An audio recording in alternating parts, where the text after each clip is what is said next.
Hi friends, after my video on section 17, that is shared household, I am back with the video on section 18, that is protection orders under Domestic Violence Act. So protection order under Domestic Violence Act can be passed by the magistrate in favor of a grieved woman or the child and against any of the respondent. It can be passed against all the respondents or it can be passed specifically to any particular respondent. Now, the basic idea behind protection orders is that the act is not only designed to punish the abuser, but the act is also designed to protect from any abuse. So there is a whole list of orders which can be passed under the head that is called protection order. It is basically injunction, prohibitory order and restraint order passed only under one section.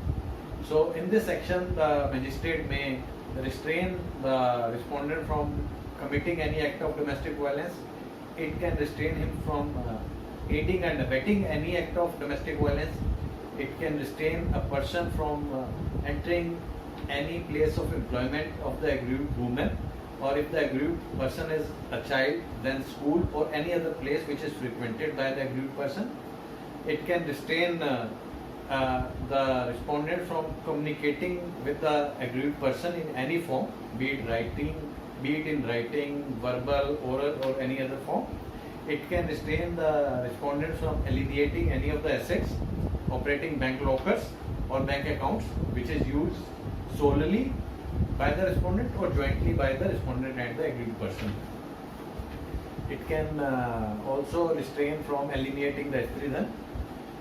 It can restrain the respondent from causing violence on the dependents of the aggrieved woman and any other order. And then there is a saving clause that committing any act which is specified under the Domestic Violence Act. Now, I get a lot of queries about Domestic Violence Act, and probably the biggest reason is that only the protection orders, the breach of protection orders is punishable up to 2 years under section 31 of the Act itself. Now, first and foremost query which I receive about this particular section is, what is the meaning of word prima facie? So, the word prima facie, which has come into, and we see in various acts also, and especially about any social legislation, prima facie means on face of it or in the very first instance. So whatever the magistrate, whatever satisfies the magistrate at the very first instance is called prima facie. So it can be sufficient evidence to secure any favorable order, can be said as the prima facie. For example, in Domestic Violence Act, if the act is of physical violence, an MLC will suffice as prima facie evidence. However, if the woman turns up and says that I was beaten yesterday and there is no MLC, it may not suffice as prima facie evidence. Now, another query which I receive is that there is an expression that after giving sufficient opportunity to the respondent, only then the protection orders can be passed. How does it work? See, as far as I see it, the legislature in its wisdom wanted an opportunity to be given to the respondent, and no ex parte order should be passed under this section, because this is, if there is a breach of protection order and the other party is not informed about it, the breach is very much possible till he is communicated and another litigation can start.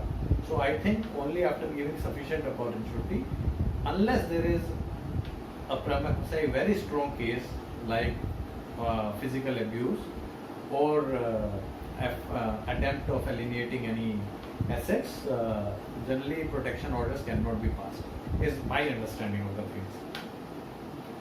Now another question which comes, that can protection order be sought against people who are not staying in the same household?